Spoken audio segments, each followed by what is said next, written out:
Welcome back to the 929 English podcast, and welcome back to Rachel. Thank you, Adam. Last week, we talked about Avraham the wanderer. Today, we're going to talk about his grandson, Yaakov, also a wanderer, but a very different kind of wanderer.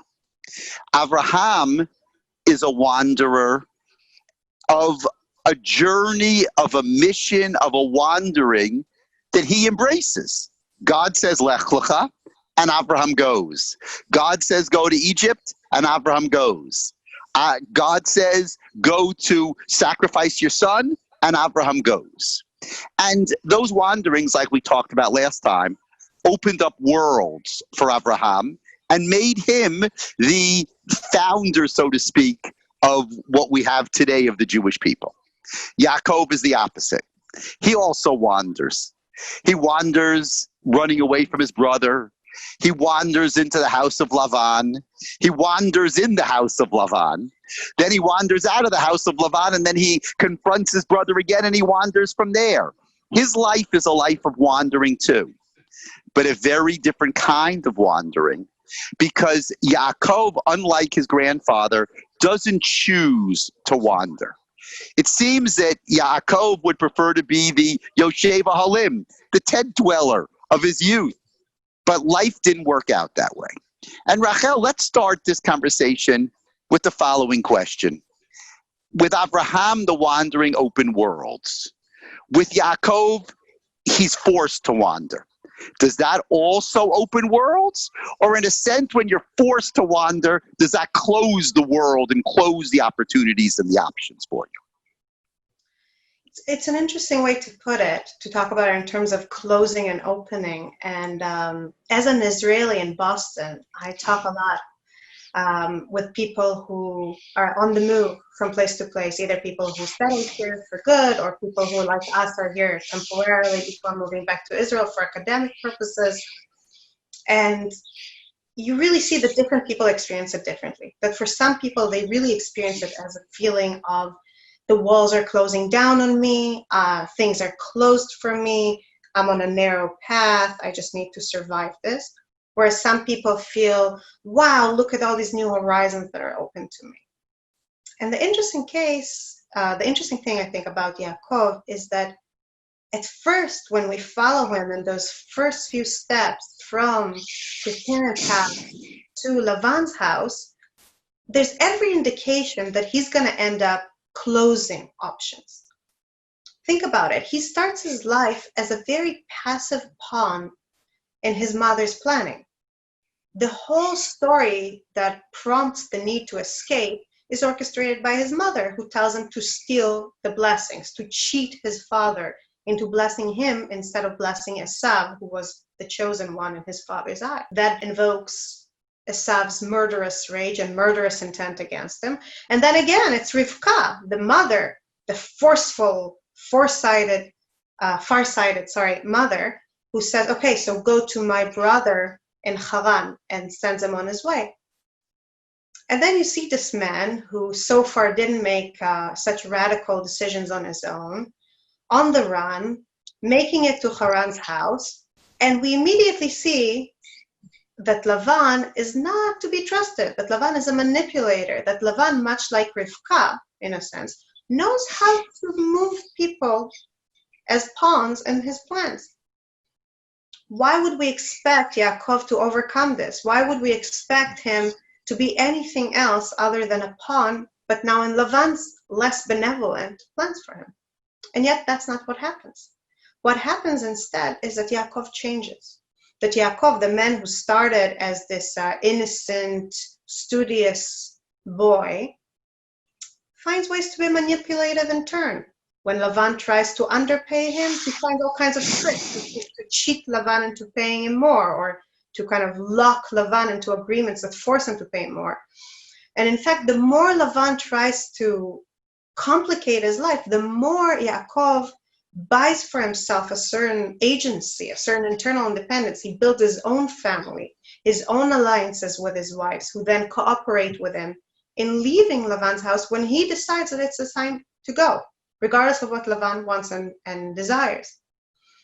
Then the same boy who once ran away from his murderous brother is going towards his brother, and instead of panicking, comes up with a very careful and multi-layered plan on how to face his brother. He divides the people in his family into two camps. He sends many gifts, staggered procession of gifts to his brother. He prays to God. We see a man who is no longer a pawn, who is no longer the plaything of other people's intentions and plans. We see a man who is doing his own planning. And perhaps this whole transformation really reaches its apex when on the eve of Yaakov's confrontation with Esav, he struggles with the angel. And he wins. And he forces the angel to give him a new name. Yaakov's early name, Yaakov's birth name, means he will follow. Literally, he will be at the heel, akev, of someone else. Because Yaakov was born holding the heel of Esav. And it was a name that defined him as a follower in relation to his bolder and more leadership-oriented brother. But now he sheds this name, just like he shed the person he used to be. And he is acknowledged by this angel as Israel. Ki sarita im, sorry, pause for a second. He's acknowledged by this angel that he defeated as a man named Israel, which comes from the word srara, for authority, for somebody who is over somebody else. And the angel tells him, because you have fought and defeated gods and men. And indeed, we see a man who is able to handle his brother the next day and to handle whatever adversity life gives him. But the fascinating thing is that it wasn't something that happened to him. It's something that he had to work at. So yes, his quest wasn't as inspiring in the outset as Abraham's journey and the Lech Lecha that started it. Yes, he started off as a refugee. But by owning it, by working at it, by refusing to bow to circumstances, I think Yaakov shows us that at any wanderings, no matter how we end up going into them, can really open us up to growth and to new things. So thank you so much for kind of opening up the story of Yaakov as a wanderer and understanding that, you know, he wanders in a very different way than Abraham, but it opens up worlds also in a different way, but very much opening the worlds rather than closing them. But what's fascinating about Yaakov, maybe it's tragic, that after he has the encounter with Esav, and after he has the encounter with the angel or the angel-like figure. So you would imagine that if we were writing a good novel and they all lived happily ever after, that's what we expect. And we all know that there's no living happily ever after. And Parshat Vayeshev begins at Vayeshev Yaakov. He wants to live, so to speak, happily ever after. And then trouble with Yosef. Then once Yosef is in Egypt, more trouble with his other sons. And again, Yaakov is faced with adversity, but it's adversity because of wanderings. And it's interesting. Sometimes the wanderings are wanderings that he does, and in his older age, he's home, and his sons get in trouble because they wander. And Yehuda and Tamar, the Yehuda also seems to get in trouble because of wandering. So in a sense, the wandering of Yaakov plays itself out in his children, but the pain directly relates to Yaakov. And I wonder what you make of that, you know, the way you set it up so beautifully about the worlds that were open and the change of the name to Yisrael. But it just doesn't seem fair that the story of Yaakov ends the way that it does.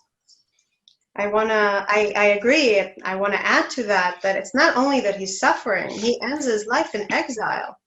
The man who we're told Vaishev Yaakov, and he sat down, which in Hebrew means he settled.